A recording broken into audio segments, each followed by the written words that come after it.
Today I received my bill of loading, so my second container is on its way.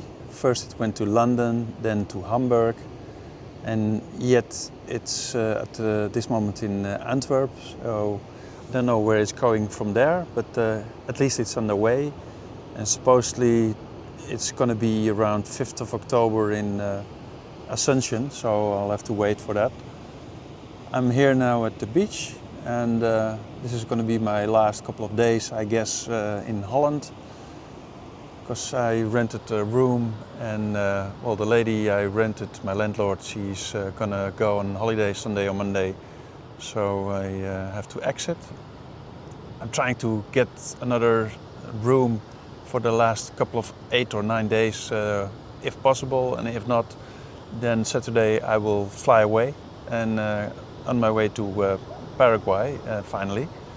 And I'm really looking forward to go there, because in Holland the season is changing. It's colder and it's raining.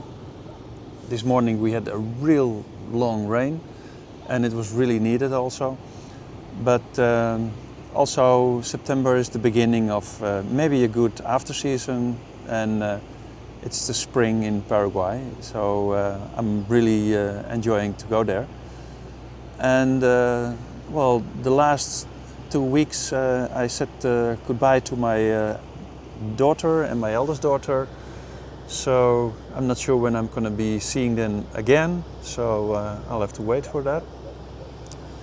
Maybe they will come to Paraguay to visit me, or maybe I will go to Europe, or maybe something else, I don't know. We'll have to see about that, because this is also a serious issue. I mean, when you are thinking of moving to another country or even another part of the world, then there are some really big things to think about and to think through.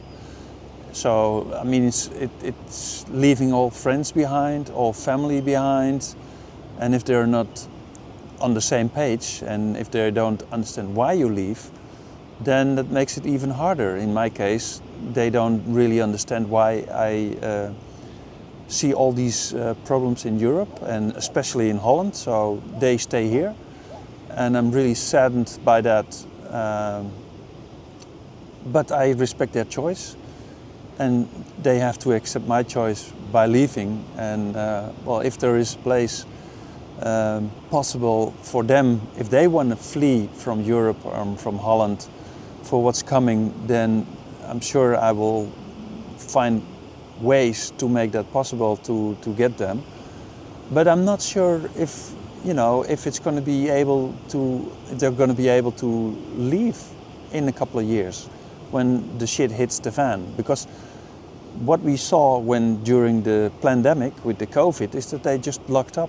So you couldn't leave Europe. So you had to have good reasons, and with the lockdown, people were, you know, frozen where they were staying at.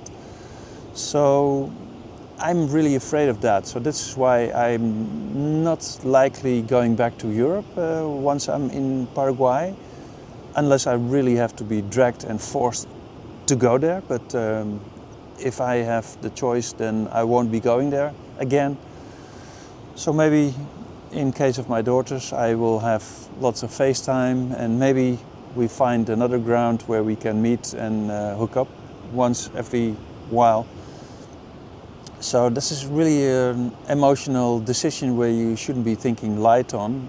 So this is really like a big part of the process you have to go through. Saying goodbye to all your loved ones, and prepare your stuff for getting ready to leave. So that's really hard. So I've had that behind. Maybe there will be some phone calls, but I'm not sure, because they also found it emotionally, and I can relate that. You know, it's a hard process that you might not know when you're going to see each other again. So it's really tough. Also, I'm now checking my 2 cases, because I don't want to take everything, so I have to throw some clothes away and some minimum stuff. So I'm not sure if I'll be able to, to have enough in those cases available with all my gear, so my drone and my camera and all my medicine, which is a lot. I have for 3 months prepared medicine with me, and that's also a lot, so I'm not sure whether I'll be able to to find in time enough, or maybe I'll just have a second opinion and maybe they have a different look at it for my heart problems. What I see is from February and March, my heart is, my pressure is going up a little, so it's above the ideal situation currently. And yeah, I have to accept that, so basically that's what it is. So I can't make it any prettier than it is. I assume when I'm collecting my stuff in Ascension, having it transported by truck to Encarnacion, I think I will be, having more relaxed time ahead. So I think it will be easier, and then probably my blood pressure will go down also. But currently, 160 over 120 or 145 over 110, which is not ideal. So it's really not perfect. So having said that, I feel great. I feel relieved, and I feel like I'm, ahead of something which is gonna blow people's mind. And you can see already in UK what's happening. 30 persons a day are being arrested for posting ideas and thoughts on X or on other social media. So it's really turning into a police state. So is happening in Germany, same thing. And in Germany and Belgium, they're also preparing now laws in tax. So if you want to emigrate, you have to pay. You have to pay an exit tax, so to speak. They are preparing that in Holland. Of course, they don't tell it, they don't expose it. You'll find it out once it's done in process and there's no way out. So beware of that. So if you're thinking about it, maybe it's not going to be a plan A for you, but if you want to prepare things, make it at least a plan B or a plan C, so you have something prepared and you can do something.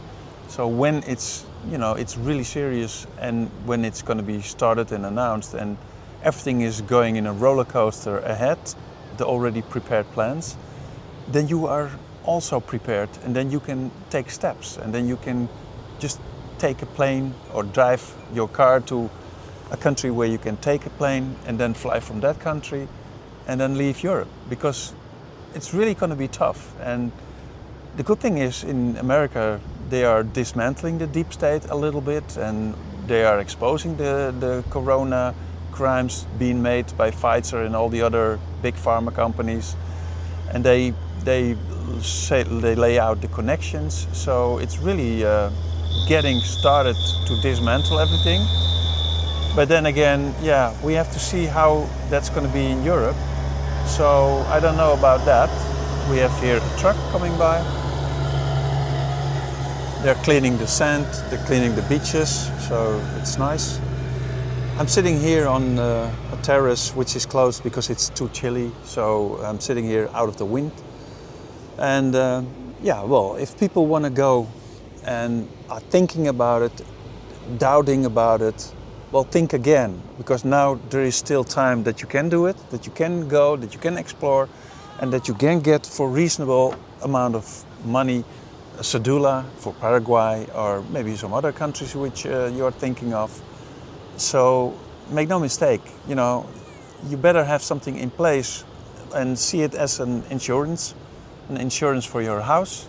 You don't want it to burn down, but in case it does, at least you get, financially covered by your insurance, which is, not ideal, but still you get something. And look at it for a plan B or a plan C for it as well, and make preparations, because I think if you look at everything which is exposed and being broadcasted in the media, maybe the 2025 will be the last year that the financial, locks will put on everything, and then you have like a big problem. Because then if you want to go, how will you take your money and your wealth with you? So it's really going to be something to consider. And it's not like you couldn't have been warned, because there's not me. There's lots of people who tell you that it's Remco Koermans and Pim Rijsenaar and others in their channels. And if you look at Café Black Box, Café Weltsmerts and other channels, the Nieuwe Wereld, there are so many channels in alternative media, that is, which are warning people what's coming. So don't take it from me, but take it from other. It's going to be serious. So make your plan. I'm going to make my plans. I'm going to go. I'm going to make some dinner now, and we'll keep you posted. So maybe I'm going to be flying Saturday. So my temporary car will be exchanged this Thursday. So then I don't have any wheels anymore here. So then I'm going to be, well, minimum mobility for me, but it's okay. It's part of the process, and I'm really looking forward to go there and start new, because I'm really, fed up with living out of two cases in a small room. And even though the surroundings here is really beautiful and it's really great, it's still sad leaving Holland, leaving everything behind. I mean, this is my native land. This is where I'm born. This is where I grew up most of the time. And we had such a great country, but it's really breaking my heart to see it get destroyed by plan, on purpose, by our corrupt politicians. And nobody is giving a damn in the media, because they're all being paid for. They have to pay their mortgage. And if they speak out, they won't be broadcast. So they control the media still in Holland. The only information you can find is on YouTube or on other channels. So do your research and make your decision, because this is going to be the last year that it's even possible. So if you have real estate, sell it, because what happens if everybody is selling? Then prices will drop, and then, well, you have a serious problem. So make sure you make the right decisions, and see you to the next one.